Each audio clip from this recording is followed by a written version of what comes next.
নমস্কার বন্ধুরা, আবারও একটা নতুন স্বাদের রেসিপিতে সবাইকে অনেক অনেক স্বাগত। তো চলো, আজ আমি চিলি ফুলকপি বানিয়ে দেখাবো। তার জন্য এই ফুলকপিগুলোকে আমি একটু ভাপিয়ে নিয়েছি, আর এই পেঁয়াজগুলোকে এভাবে কেটে নিয়েছি বড় বড় করে। ক্যাপসিকাম কেটে নিয়েছি, আদা কুচি করে নিয়েছি, রসুন কুচি করে নিয়েছি, ধনেপাতা, কাঁচা লঙ্কা এবং গাজর। আর ক্যাপসিকামটা একটু ছোটো ছোটো করে কেটেছি। আর আমি আগে থেকে ফুলকপিটা একটু ফুটন্ত গরম জলে ভিজিয়ে 15 মিনিটের মতো রেখে দিয়েছিলাম। সেটা তুলে নিয়ে একটা বাটিতে নিলাম। তাতে আমি 2 থেকে 3 চামচ ময়দা অ্যাড করছি। আপনারা চাইলে এখানে কর্নফ্লাওয়ারও অ্যাড করতে পারেন। পরিমাণ মতো নুন দিলাম, আর কড়াইটা ততক্ষণে তেল দিয়ে গরম হতে দিলাম। এভাবে ফুলকপিগুলোর গায়ে ময়দাটা ভালোভাবে মাখিয়ে নিতে হবে। এখানে আমি কিন্তু কোনো রকম জল ব্যবহার করছি না, শুকনোভাবে মাখিয়ে নিলাম।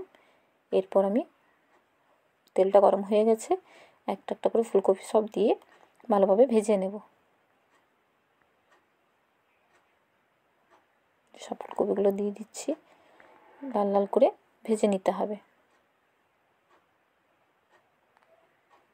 যে এইভাবে সমস্ত ফুলকপিগুলো আমি যতটা আছে ততটাই ভেজে তুলে দেখাচ্ছি।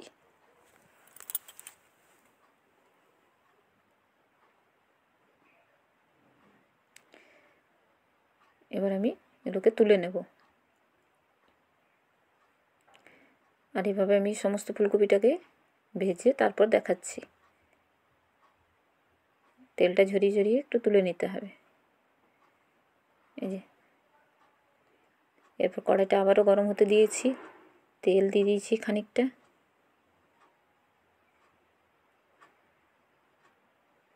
এবারে পেঁয়াজটা যেটা কেটে রেখেছিলাম সেটা দিয়ে দিচ্ছি। আর এই সময় গ্যাসের আঁচটা কিন্তু জোরেই রাখবেন। আর পেঁয়াজগুলো আমাকে ভাজা চলবে না, এভাবে কিছুক্ষণ একটু নরম করে নিতে হবে।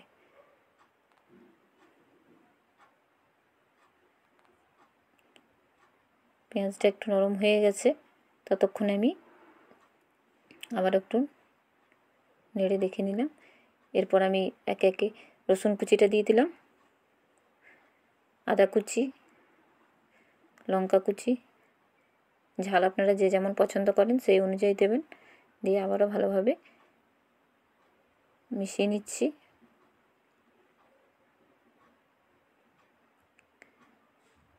এভাবে একটু হালকা ভাজা হলো, এবার ক্যাপসিকামটা দিয়ে আবারও কিছুক্ষণ আমি নেড়ে নেব। গাজরটাও দিয়ে দিচ্ছি, দিয়ে আবার ভালোভাবে সবগুলোকে আমি মিশিয়ে নিচ্ছি। আর এই যে বাটিটাতে আমি ফুলকপিগুলো ময়দা দিয়ে কোট করেছিলাম, সেই বাটিটাই ধুয়ে আর তার সঙ্গে আরেক চামচ আমি ময়দা দিয়ে গুলে নিয়েছি একটু জল দিয়ে। কাশ্মীরি লঙ্কা গুঁড়ো দিলাম, তাতে কালারটা ভালো আসবে।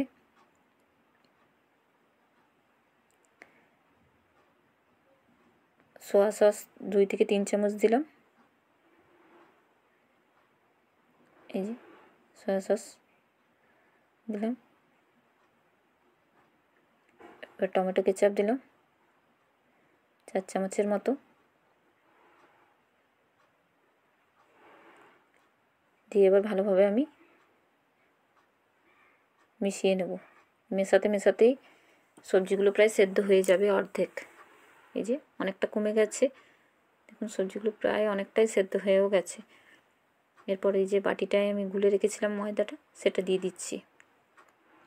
দিয়ে এতে আপনারা যদি শুকনো করতে চান তাহলে আর জল দেওয়ার প্রয়োজন নেই, আর না হলে একটু জল দিয়ে গ্রেভিটা করে নিতে পারেন। এই দেখুন বেশ থকথকে হয়ে গেল। এরপর আমি ভেজে রাখা ফুলকপিগুলো দিয়ে দিলাম, দিয়ে ভালোভাবে মিশিয়ে নেব। এবার ধনেপাতাটা দিয়ে দিলাম,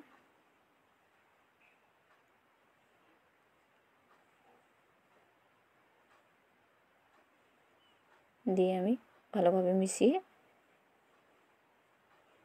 একটু জল দিয়ে দেখাচ্ছি। যে হালকা আমি জল দিয়েছিলাম, আর একদম হালকা আছে একটু সেদ্ধ করে নিলাম, তাতে করে ক্যাপসিকামগুলো সেদ্ধ হয়ে যাবে, গাজরটাও সেদ্ধ হয়। এই যে দেখুন আমার চিলি ফুলকপি রেডি সার্ভ করার জন্য। আপনারা একবার এভাবে বানিয়ে দেখবেন, বাচ্চারা খুব বেশি পছন্দ করবে।